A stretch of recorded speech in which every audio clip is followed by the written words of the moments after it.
বন্দিতা ৰাজ্যত পুনৰ আৰম্ভ হৈ গল ভয়ংকৰ গতিত প্ৰচণ্ড গতিত ধুমুহা বৰষুণ ইতিমধ্যে ৰাজ্যৰ প্ৰান্তে প্ৰান্তে প্ৰচণ্ড গতিত ধুমুহা বৰষুণ অহা পৰিলক্ষিত হৈছে আৰু বতৰ বিজ্ঞান কেন্দ্ৰৰ তৰফৰ পৰা য়েলো এলাৰ্ট জাৰি কৰা পৰিলক্ষিত হৈছে 26খনকৈ জিলালৈ য়েলো এলাৰ্ট জাৰি কৰা পৰিলক্ষিত হৈছে গতিকে জৰুৰী কাম নাথাকিলে আপুনি ঘৰৰ পৰা বাহিৰলৈ নোলাব কিয়নো ইতিমধ্যে দিনতে অন্ধকাৰময় পৰিৱেশে বিৰাজ কৰিছে গুৱাহাটী মহানগৰীৰ প্ৰান্তে প্ৰান্তে প্ৰচণ্ড গতিত ধুমুহা বৰষুণ আহিছে কৃত্ৰিম বান পৰ্যন্ত অহা পৰিলক্ষিত হৈছে কোন কোন প্ৰান্তত ইতিমধ্যে এলাৰ্ট জাৰি কৰিছে এই মুহূৰ্তত লৈ আহিছো সবিস্তাৰে এই খবৰ ৰাজ্যত প্ৰচণ্ড ধুমুহা বৰষুণ ৰাজ্যত প্ৰচণ্ড গতিত ধুমুহা বৰষুণ অহা দেখিবলৈ পোৱা গৈছে কোন কোন প্ৰান্তত ইতিমধ্যে এলাৰ্ট জাৰি কৰিছে দিনতে অন্ধকাৰময় পৰিৱেশ হোৱা দেখিবলৈ পোৱা গৈছে গুৱাহাটী মহানগৰীতো একেই পৰিৱেশ বিৰাজ কৰা দেখিবলৈ পোৱা গৈছে গতিকে জৰুৰী কাম নাথাকিলে আপুনি ঘৰৰ পৰা বাহিৰলৈ নোলাব কিয়নো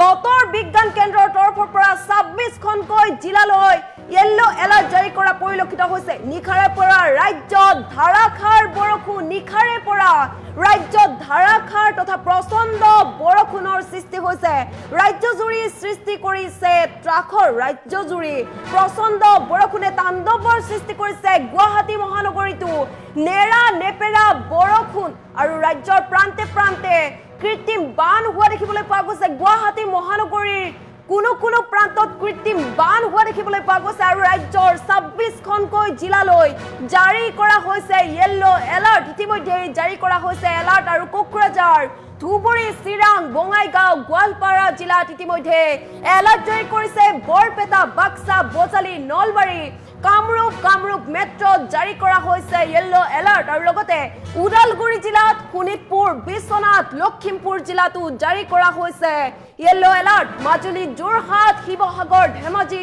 চৰাইদেউ বতৰ বিজ্ঞান কেন্দ্ৰৰ সতৰ্কবাণী ডিব্ৰুগড় তিনিচুকীয়া ডিমা হাছাওৰ লগতে ইতিমধ্যে য়েলো এলাৰ্ট জাৰি কৰিছে শ্ৰীভূমি কাছাৰ হাইলাকান্দিত ইতিমধ্যে য়েলো এলাৰ্ট জাৰি কৰা পৰিলক্ষিত হৈছে বিভিন্নখন জিলালৈ বতৰ বিজ্ঞান কেন্দ্ৰৰ তৰফৰ পৰা সতৰ্কবাণী জাৰি কৰা পৰিলক্ষিত হৈছে ইতিমধ্যে গুৱাহাটী মহানগৰীৰ আকাশো কলা হৈ পৰিছে বিভিন্ন প্ৰান্তত ইতিমধ্যে দিনতে অন্ধকাৰময় পৰিৱেশে বিৰাজ কৰা পৰিলক্ষিত হৈছে গতিকে বিভিন্ন প্ৰান্তত যেহেতু ধুমুহা বৰষুণৰ প্ৰভাৱ পৰিছে প্ৰচণ্ড গতিত ধুমুহা বৰষুণ অহা পৰিলক্ষিত হৈছে দিনতে অন্ধকাৰময় পৰিৱেশে বিৰাজ কৰিছে গতিকে আপুনি যদি জৰুৰী কাম নাই তেন্তে আপুনি ঘৰৰ পৰা বাহিৰলৈ নোলাব আপুনি ঘৰতেই থাকক সতৰ্কতা অৱলম্বন কৰক কিয়নো যিকোনো মুহূৰ্তত ভয়ংকৰ ৰূপ ধাৰণ কৰিব পাৰে ইতিমধ্যে ঠায়ে ঠায়ে যেহেতু দেখিবলৈ পোৱা গৈছে কালিৰ ভাগতো বহু এনে ধৰণৰ ভয়ংকৰ পৰিস্থিতিৰ সৃষ্টি হৈছে যেহেতু ধুমুহা প্ৰচণ্ড গতিত ধুমুহা আহিলে অতি ভয়ংকৰ ৰূপ ধাৰণ কৰা দেখিবলৈ পোৱা যায় প্ৰকাণ্ড আকাৰৰ গছ ৰাজপথতে উভালি পৰাৰ ফলত যান-জঁট ব্যাহত হৈ পৰে কোনো লোক কলৈকো যাব নোৱাৰা অৱস্থাৰ সৃষ্টি হৈ পৰা দেখিবলৈ পোৱা যায় ঘৰৰ তিলপাত মুধচ পৰ্যন্ত উৰুৱাই নিয়ে এই কালৰূপী বতাহে গতিকে ভয়ংকৰ ৰূপ ধাৰণ কৰিব পাৰে গতিকে আপুনি যদি জৰুৰী কাম নাই তেন্তে আপুনি ঘৰতেই থাকক সতৰ্কতা অৱলম্বন কৰক যেহেতু ইয়াৰ ৰাজ্যৰ প্ৰান্তে প্ৰান্তে প্ৰচণ্ড গতিত ধুমুহা বৰষুণ অহা পৰিলক্ষিত হৈছে আপুনি কমেণ্ট যোগেও জনাব পাৰিব আপোনাৰ ঠাইত বতৰে কেনেকুৱা ৰূপ ধাৰণ কৰিছে ইতিমধ্যে কেইবাগৰাকীও দৰ্শকে যিহেতু কমেণ্ট কৰিছে আৰু গুৱাহাটী মহানগৰীতো ইতিমধ্যে অন্ধকাৰময় পৰিৱেশে বিৰাজ কৰা পৰিলক্ষিত হৈছে গতিকে 26খনকৈ জিলালৈ জাৰি কৰা হৈছে য়েলো এলাৰ্ট গতিকে আপুনি সতৰ্ক হৈ থাকক যিকোনো মুহূৰ্ততে অতি ভয়ংকৰ ৰূপ ধাৰণ কৰিব পাৰে গতিকে আপুনি সতৰ্ক হৈ থাকক যিকোনো মুহূৰ্তত অতি ভয়াৱহ ৰূপ ধাৰণ কৰিব পাৰে যিকোনো মুহূৰ্ততে ধুমুহা বৃষ্টিয়ে অতি ভয়ংকৰ ৰূপ ধাৰণ কৰিব পাৰে ইতিমধ্যে গুৱাহাটী মহানগৰীতো সেই দিনতে অন্ধকাৰময় পৰিৱেশে বিৰাজ কৰা দেখিবলৈ পোৱা গৈছে গতিকে সবিস্তাৰে দেখুৱাবলৈ সমগ্ৰ পৰিৱেশ দেখুৱাবলৈ এই মুহূৰ্তত সংযুক্ত হ'ব বিচাৰিছো সতীৰ্থ সাংবাদিক অভিলাষৰ সৈতে হয় বন্ধু, এতিয়া বৰ্তমান গুৱাহাটী মহানগৰীৰ বতৰ অত্যন্ত বেয়া। বতৰে কালি বৰষুণ আৰু দিনতে অন্ধকাৰময় পৰিৱেশ। দৃশ্যাংশ দেখুৱাম, কিন্তু তাৰ পূৰ্বে কেইটামান জৰুৰী নিৰ্দেশনা আছে। গুৱাহাটী মহানগৰী বৰ্তমান সময়ত বতৰ অত্যন্ত বেয়া, ক'লা কৰি আহিছে। হয়তো কিছু সময় পিছতেই বৰষুণ আহিব পাৰে। তাৰ সমান্তৰালকৈ ধুমুহা অহাৰ সম্ভাৱনা আছে। ঘণ্টাত 40ৰ পৰা 50 কিলোমিটাৰ বেগত ধুমুহা অহাৰ সম্ভাৱনা আছে। বতৰ বিজ্ঞান কেন্দ্ৰই এলাৰ্ট জাৰি কৰিছিলে, আৰু এলাৰ্ট জাৰিৰ পিছতেই বৰ্তমান সময়ত বতৰ বেয়া হৈ আহিছে, ক'লা কৰিছে আকাশ। সতীৰ্থ গুঞ্জনে সমগ্ৰ দৃশ্যাংশ দেখুৱাব। বৰ্তমান গুৱাহাটী মহানগৰীৰ খ্ৰীষ্টানবস্তি পৰিৱেশ দৃশ্যাংশ দেখুৱাৰ চেষ্টা কৰিম। কেইবাটাও প্ৰান্তত বৰ্তমান বৰষুণ আহিছে, আৰু হয়তো নিশাৰ ভাগলৈ বৰষুণ অত্যধিক জোৰেৰে আহিব পাৰে, প্ৰচণ্ড বতাহ বলিব পাৰে। আৰু এয়া হৈছে খ্ৰীষ্টানবস্তিৰ দৃশ্যাংশ। খ্ৰীষ্টানবস্তিৰ আকাশ বৰ্তমান গোমা হৈ আছে, ক'লা ডাৱৰে আৱৰি ৰাখিছে, আৰু বতৰ বিজ্ঞান কেন্দ্ৰই এলাৰ্ট জাৰি কৰিছিলে। ৰাজ্যৰ 26খনকৈ জিলালৈ এলাৰ্ট জাৰি কৰিছিলে, আৰু গুৱাহাটী মহানগৰীৰ পৰিৱেশ বৰ্তমান এয়া চাৰিওফালে অন্ধকাৰময় পৰিৱেশ। হয়তো কিছু সময় পিছতেই কিন্তু বৰষুণ অহাৰ সম্ভাৱনা আছে। পুৱাৰে পৰা বতৰ অত্যন্ত বেয়া। নিশাৰ ভাগত মুখলধাৰ বৰষুণ দিছিলে, যাৰ ফলত মহানগৰীৰ কেইবাটাও প্ৰান্তত বানপানী হোৱা দেখিবলৈ পোৱা গৈছিলে। বেলতলাকে আৰম্ভ কৰি অনিল নগৰ, নবীন নগৰ সকলোতে বানপানী হোৱা দেখিবলৈ পোৱা গৈছিলে। যদি পুনৰ বৰষুণ দিয়ে তেন্তে নিশ্চয়কৈ বানত বুৰ যাব পাৰে গুৱাহাটী মহানগৰী। কেইবাটাও প্ৰান্তত কিন্তু এতিয়াও পানী আছে, কেইবাটাও প্ৰান্ত এতিয়াও জলমগ্ন হৈ আছে। গতিকে গুৱাহাটী মহানগৰবাসীলৈ এটা সতৰ্কবাণী জাৰি কৰা হৈছে। গতিকে তেওঁলোক যদি জৰুৰী কাম নাই, তেওঁলোকৰ অত্যন্ত প্ৰয়োজনীয় যদি কাম নাই, ঘৰৰ পৰা নোলাব। আৰু এয়া হৈছে খ্ৰীষ্টানবস্তিৰ দৃশ্যাংশ দেখিবলৈ পাইছে। আকাশ গোমা কৰিছে, GMCৰ পাহাৰো বৰ্তমান দেখিবলৈ পোৱা নাই, অন্ধকাৰ হৈ আছে। আৰু এয়া হৈছে গান্ধী মণ্ডপৰ দৃশ্য দেখুৱাইছোঁ। সকলোফালে কেৱল ক'লা ডাৱৰ, আৰু বতৰ বিজ্ঞান কেন্দ্ৰই য়েল্লো এলাৰ্ট জাৰি কৰিছিলে। গুৱাহাটী মহানগৰীকে ধৰি ৰাজ্যৰ 26খনকৈ জিলালৈ এলাৰ্ট জাৰি কৰা হৈছিলে। আৰু বৰ্তমান সময়ত আৰম্ভ হৈছে প্ৰকৃতিৰ কালৰূপ। বৰষুণৰ সমান্তৰালকৈ প্ৰচণ্ড ধুমুহা আহিছে, যাৰ ফলত ৰাজ্যৰ কেইবাটাও প্ৰান্ত কিন্তু বৃহৎ ক্ষতিসাধন হৈছে। আৰু বৰ্তমান সময়ত গুৱাহাটী মহানগৰীৰ পৰিৱেশ অত্যন্ত বেয়া। কিছুদিন পূৰ্বলৈকে গৰম আছিলে, উৎকট গৰমে দহিছিলে গুৱাহাটী মহানগৰীকে ধৰি সমগ্ৰ ৰাজ্যৰ। বৰ্তমান সময়ত হঠাৎ ৰাজ্যৰ বতৰ সলনি হৈ গৈছে, আৰু প্ৰকৃতিৰ কালৰূপ বুলি ক'ব লাগিব। আৰু যাৰ ফলত বৰ্তমান গুৱাহাটী মহানগৰীৰ সকলোৱে জেকেট উলিয়াবলগীয়া হৈছে।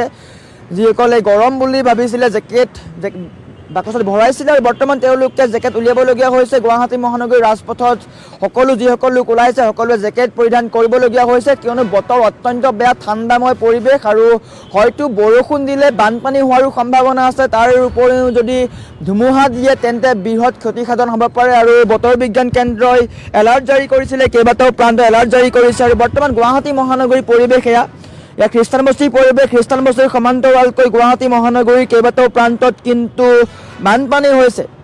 নিশাৰ ভাগত বেলতলাত কৃত্ৰিম বানপানী হোৱা দেখিবলৈ পোৱা গৈছিলে। বেলতলাৰ কেইবাটাও প্ৰান্ত জলমগ্ন হৈ পৰিছিলে, যাৰ ফলত হাহাকাৰ কৰিবলগীয়া হৈছিলে। আৰু বৰ্তমান সময়ত এয়া হৈছে গুৱাহাটীৰ দৃশ্যাংশ দেখুৱাই আছোঁ। গুৱাহাটী মহানগৰীৰ খ্ৰীষ্টানবস্তিৰ দৃশ্যাংশ, এয়া কেৱল খ্ৰীষ্টানবস্তিৰ দৃশ্যাংশ, কিন্তু সমগ্ৰ গুৱাহাটী মহানগৰী বৰ্তমান অন্ধকাৰ হৈ পৰিছে। যদি বৰষুণ আহে তেন্তে নিশ্চয়কৈ খানাপাৰাৰ পৰা আৰম্ভ কৰি যোৰাবাট পৰ্যন্ত পানী হ'ব পাৰে। যোৰাবাটত পানী হোৱাৰ সম্ভাৱনা আছে। তাৰ উপৰিও অনিল নগৰ, নবীন নগৰ, ৰুক্মিণী গাঁও এইসমূহ অঞ্চল কিন্তু পানীত বুৰ যোৱাৰো সম্ভাৱনা আছে। হাতীগাঁৱতো কিন্তু পানী হ'ব পাৰে।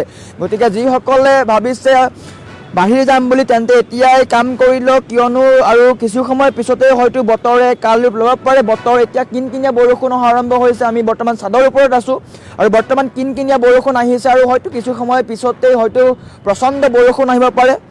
ধূলি ধুমুহা হৈছিলে, বতৰ বিজ্ঞান কেন্দ্ৰই এলাৰ্ট জাৰি কৰিছিলে। ধূলি ধুমুহাৰ পিছতেই কিন্তু বৰ্তমান সময়ত বতৰ অত্যন্ত বেয়া হৈ গৈছে, আৰু পুৱাৰে পৰা কিনকিনীয়া বৰষুণ হৈছিলে। নিশাৰ ভাগত মুখলধাৰ বৰষুণ হৈছিলে। সন্ধিয়াৰে পৰা মুখলধাৰ বৰষুণৰ ফলত গুৱাহাটী মহানগৰীৰ কেইবাটাও প্ৰান্তত বানপানী হৈছিলে, আৰু পুৱাৰে পৰা বতৰ অত্যন্ত বেয়া। কিছু সময় পূৰ্বলৈকে বৰষুণ দি আছিলে, এতিয়া অলপ কমিছে যদিও পুনৰ কিনকিনীয়া বৰষুণ আহিছে, আৰু হয়তো কিছু সময় পিছতেই অত্যধিক বতৰ বেয়া হ'ব পাৰে। গতিকে আপুনি ক'ৰ পৰা চাই আছে সুকলমে থাকক আপোনাৰ অঞ্চলত। গতিকে আপোনাৰ অঞ্চলতো যদি বতৰ কেনেকুৱা, ভাল নে বেয়া, সেইবোৰ ক'ব পাৰিব। গতিকে আপুনি সুকলমে থাকক, আপোনাৰ ঘৰৰ সকলোকে সুকলমে ৰাখক। বতৰ অত্যন্ত বেয়া। গুৱাহাটী মহানগৰীৰ পৰিৱেশ এয়া চাৰিওফালে ক'লাময় পৰিৱেশ, আকাশত ক'লা ডাৱৰ দেখিবলৈ পোৱা গৈছে। আৰু বৰ্তমান সময়ত এনেকৈ কেইবাটাও প্ৰান্তত বৰষুণ অহা আৰম্ভ হৈ গৈছে। বতৰ বিজ্ঞান কেন্দ্ৰই কেইবাখনো জিলালৈ জাৰি কৰা হৈছিলে এলাৰ্ট, আৰু বৰ্তমান এনেকৈ গুৱাহাটী মহানগৰীৰ পৰিৱেশত দেখিবলৈ পোৱা গৈছে বৰষুণৰ ক'লা ডাৱৰ, যাৰ ফলত হাহাকাৰ কৰিবলগীয়া হৈছে। যদি বৰষুণ দিয়ে পুনৰ মুখলধাৰ বৰষুণ দিয়ে তেন্তে নিশ্চয়কৈ অফিচ কাছাৰীলৈ যিসকল লোক যায় তেওঁলোকৰ বিপদ হ'ব পাৰে, তেওঁলোক সমস্যাত ভুগিব পাৰে। বিশেষকৈ স্কুলীয়া ছাত্ৰ ছাত্ৰী যিসকলে শিক্ষাৰ্থী তেওঁলোকৰ কাৰণে বিপদ বাঢ়িব পাৰে, কিয়নো বতৰ অত্যন্ত বেয়া। প্ৰায় 3 দিন হৈ গৈছে, 3 দিন ধৰি গুৱাহাটী মহানগৰীৰ পৰিৱেশ সেমেকা হৈ আছে, বৰষুণ আহি আছে। যদি এনেকৈ আৰু 4 দিন বৰষুণ দিয়ে তেন্তে নিশ্চয়কৈ গুৱাহাটী মহানগৰ বুৰ যাব বুলিও ক'ব পাৰি। আৰু হয়তো বতৰ বিজ্ঞান কেন্দ্ৰই এলাৰ্ট জাৰি কৰিছে, আগন্তুক 4 দিনলৈ বতৰ বিজ্ঞান কেন্দ্ৰই ৰাজ্যত বৰষুণ হ'ব বুলি কৈছে। যদি সঁচাকৈ বৰষুণ হয় তেন্তে নিশ্চয়কৈ গুৱাহাটী মহানগৰবাসীৰ কাৰণে চিন্তাৰ বিষয় হৈ পৰিব, কিয়নো গুৱাহাটী মহানগৰীৰ প্ৰায়সমূহ অঞ্চল পানীত বুৰ যোৱাৰ সম্ভাৱনা আছে। ৰুক্মিণী গাঁৱৰ পৰা আৰম্ভ কৰি হাতীগাঁও, বেলতলা, চাৰ্ভেত বৰ্তমান সময়তো পানী আছে বুলি আমি গম পাইছোঁ। কিন্তু পুনৰ যদি বৰষুণ দিয়ে তেন্তে সেই পানীৰ মাত্ৰা বাঢ়িব পাৰে, জলমগ্ন হোৱাৰ সম্ভাৱনা আছে। গতিকে আপোনাৰ যদি কিবা অত্যন্ত জৰুৰী কাম আছে তেন্তে এতিয়াই কৰি লওক, হয়তো আৰু কিছু সময়ৰ পিছতে বৰষুণ আহিব পাৰে। নিশাৰ ভাগলৈ কিন্তু মুখলধাৰ বৰষুণ আহিব পাৰে। নিশাৰ ভাগত যদি আপুনি ক'ৰবাত যোৱাৰ পৰিকল্পনা কৰিছে তেন্তে এতিয়াই পৰিত্যাগ কৰক, বাহিৰখন পৰিত্যাগ কৰক, কিয়নো হঠাৎ বতৰে ৰূপ সলাইছে। মুখলধাৰ বৰষুণৰ পিছতে কিন্তু হঠাৎ ধুমুহা আহে আৰু বৰ্তমান সময়ত গুৱাহাটী মহানগৰীৰ খ্ৰীষ্টান বস্তিত বৰষুণ দিয়া আৰম্ভ কৰিছে, কিনকিনীয়া বৰষুণ আহিছে। আৰু এনেকৈ গুৱাহাটী মহানগৰীৰ পৰিৱেশ দেখুৱাই আছোঁ। গান্ধী মণ্ডপৰ পৰা আৰম্ভ কৰি সকলোফালে যিসমূহ পাহাৰ আছে সকলো ঢাক খাই আছে ডাৱৰৰ ফলত। আৰু বতৰ বিজ্ঞান কেন্দ্ৰই ৰাজ্যৰ 26খনকৈ জিলালৈ য়েল্ল' এলাৰ্ট জাৰি কৰিছিলে। উজনি অসমৰ কেইবাটাও প্ৰান্তত বতৰে কালিপ লৈছে, উজনি অসমৰ কেইবাটাও প্ৰান্তত বৰষুণ আহিছে আৰু তাৰ সমান্তৰালকৈ বৰাক উপত্যকাতো বৰষুণ আহিছে আৰু নামনি অসমতো বৰষুণ অহা দেখিবলৈ পোৱা গৈছে, যাৰ ফলত হাহাকাৰ কৰিবলগীয়া হৈছে। বৰষুণ লাগে নিশ্চয়কৈ, কিন্তু গুৱাহাটী মহানগৰবাসীৰ কাৰণে বৰষুণ, অত্যধিক বৰষুণ কিন্তু কাল হ'ব পাৰে, কিয়নো বানপানীৰ হ'ব পাৰে, কৃত্ৰিম বানপানী হ'ব পাৰে। আৰু যাৰ ফলত যিসকল অফিচ কাছাৰীলৈ যায়, যিসকল শিক্ষাৰ্থী আছে তেওঁলোকৰ বিপদ হ'ব পাৰে। গতিকে এটা গুৰুত্বপূৰ্ণ খবৰ, আপোনাৰ যদি কিবা প্ৰয়োজনীয় কাম আছে তেন্তে এতিয়াই কৰি লওক। এয়া হৈছে গুৱাহাটীৰ পৰিৱেশ, গুৱাহাটী মহানগৰীৰ পৰিৱেশ অত্যন্ত বেয়া, ক'লা কৰি আহিছে, আকাশত ক'লা ডাৱৰ দেখিবলৈ পোৱা গৈছে। হয়তো কিছু সময়ৰ পিছতেই বৰষুণ আহিব পাৰে। ঘণ্টাত 40ৰ পৰা 50 কিলোমিটাৰ বেগত ধুমুহা অহাৰ সম্ভাৱনাও আছে, এই মাত্ৰা বাঢ়িব পাৰে। 40ৰ পৰা 50 বুলি কোৱা হৈছে, কিন্তু এই মাত্ৰা বাঢ়ি 70ৰ পৰা 80 কিলোমিটাৰ বেগ হ'ব পাৰে। গতিকে আপুনি এতিয়াই সতৰ্কতা অৱলম্বন কৰক, বতৰ অত্যন্ত বেয়া। বন্দিতা।